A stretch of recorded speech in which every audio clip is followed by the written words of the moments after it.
Buenas tardes a todos. Somos estudiantes de la Universidad Católica Luis Amigó.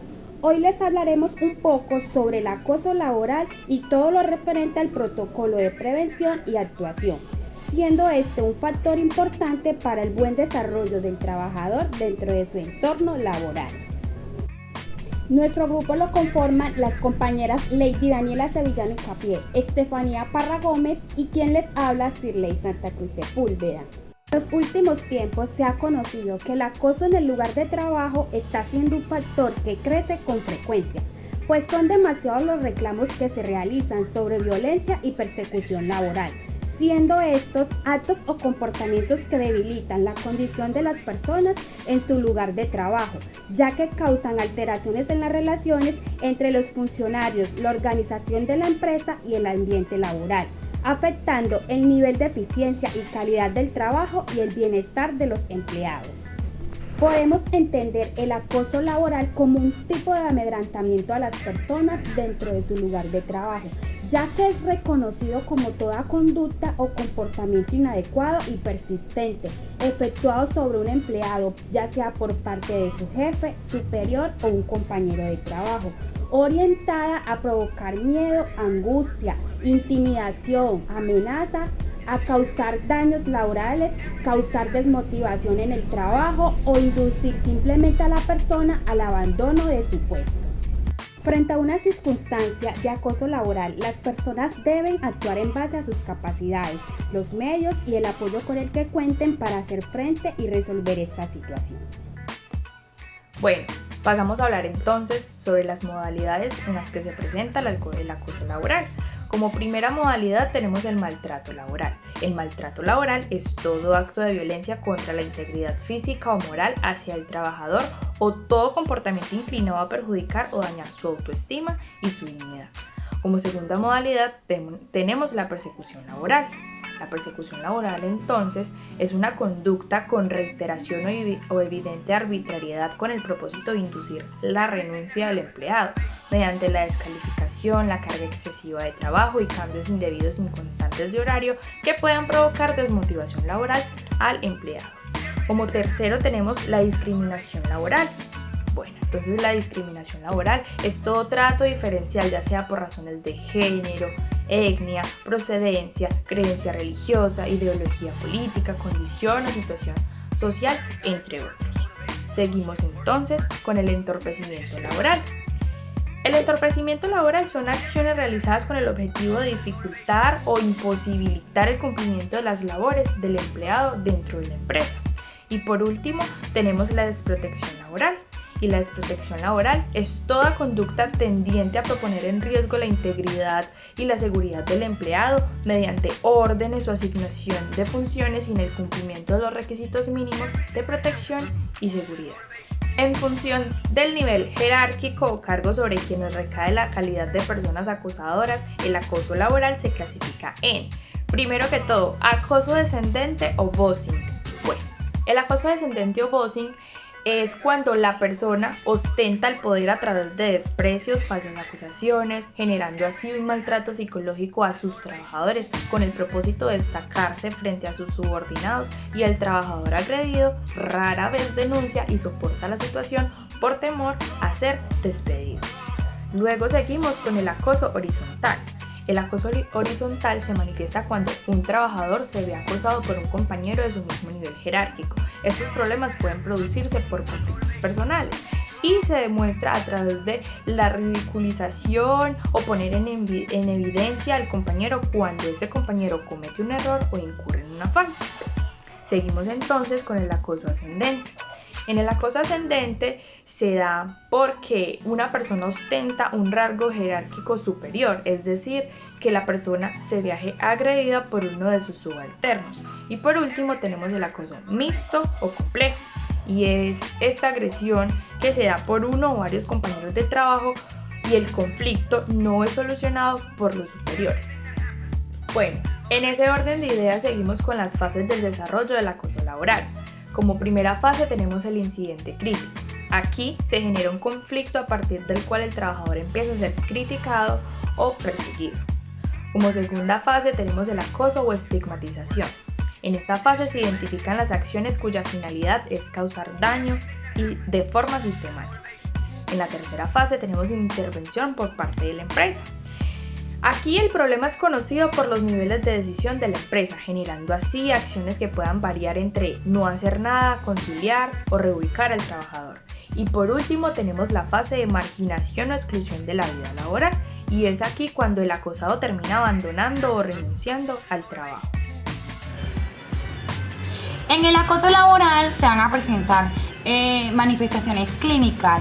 Estas manifestaciones clínicas están divididas en tres aspectos en los cuales se puede manifestar en esa persona que está pasando por esta situación de acoso laboral. Y una de ellas es las manifestaciones psicopatológicas.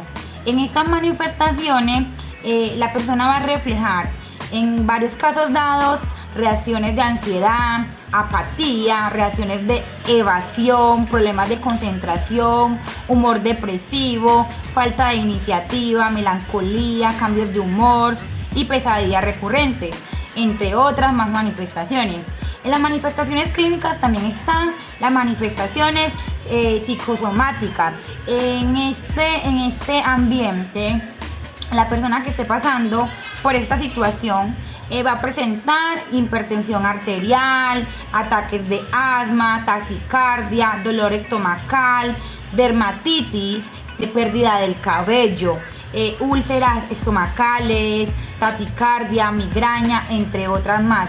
En las manifestaciones comportamentales, la persona que está siendo acusada laboralmente se va a poder evidenciar lo que esa persona por lo cual está pasando, porque ya es del comportamiento.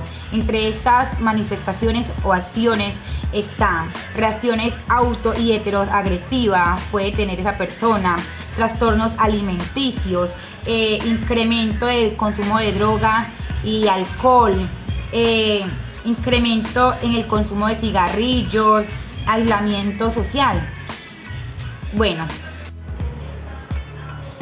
en Colombia existe un marco referencial muy amplio, muy grande en torno al acoso laboral. Entre esas tantas leyes y decretos y resoluciones, voy a hablar de 5 leyes específicas para no ser tan extensa. Entre esas 5 leyes tenemos la Ley 1010 del 2006, que es la cual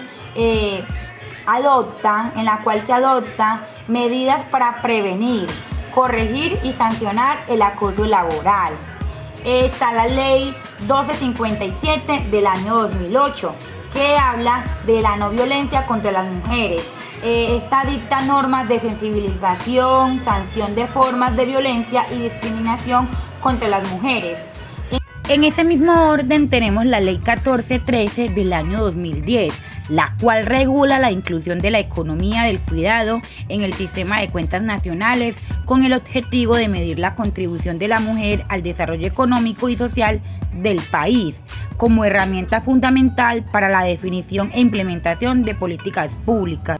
A su vez, la Ley 1496 del año 2011 garantiza la igualdad salarial y de retribución laboral entre mujeres y hombres y establece mecanismos para erradicar cualquier forma de discriminación. Finalmente, tenemos la Ley 1616 del año 2013, que incluye la obligación de realizar acciones para la promoción de la salud mental y la prevención del trastorno mental en ámbitos laborales, y reitera la obligación de los empleadores respecto del monitoreo de los factores de riesgo psicosociales en el trabajo como parte de las acciones del sistema de gestión en seguridad y salud en el trabajo. En este siguiente cuadro, en este flujograma, vamos a resumir el protocolo de prevención y actuación frente al acoso laboral.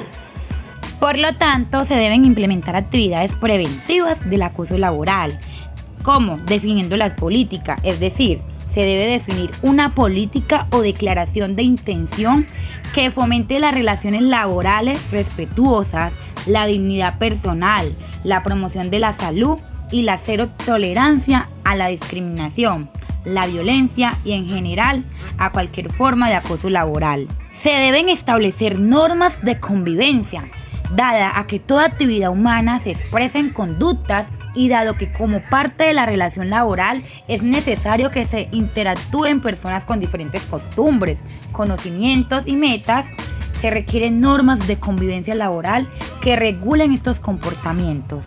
Se debe implementar también la conformación de comités de convivencia, cuyo objetivo es recibir y dar trámite a las quejas presentadas en las que se describan situaciones que puedan constituir acoso laboral, así como las pruebas que las soportan.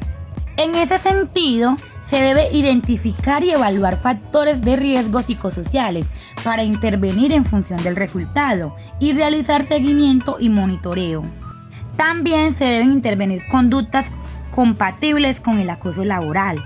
Se debe notificar el evento al comité de convivencia para llegar a una conciliación, para formalizar acuerdos, realizar el seguimiento del plan para la resolución del conflicto y realizar seguimiento y monitoreo. Si no, en caso dado no se haga por esta línea, se debe reportar a la dirección y a las autoridades competentes para que le den resolución al conflicto y se pueda realizar el seguimiento y monitoreo. Ahora bien, en relación de lo anterior, vamos a tener una actividad en forma de juego respecto a todo lo evidenciado y escuchado anteriormente. Por medio del siguiente link se realizará la actividad. Para terminar, es indispensable que dentro de las empresas se presente una buena comunicación y un buen trato por parte del empleador hacia los trabajadores, pues esto facilitaría las buenas relaciones y permitiría un ambiente laboral y una sana convivencia dentro de la empresa. Además, es fundamental que dentro de la institución se trate de dar solución a los problemas que se presenten entre el empleador y los colaboradores y se oriente, apoye y acompañe a las personas ante estas dificultades, brindando la ayuda pertinente ante los conflictos laborales con el objetivo de conseguir su comodidad en la empresa y lograr una mejora de las condiciones de trabajo.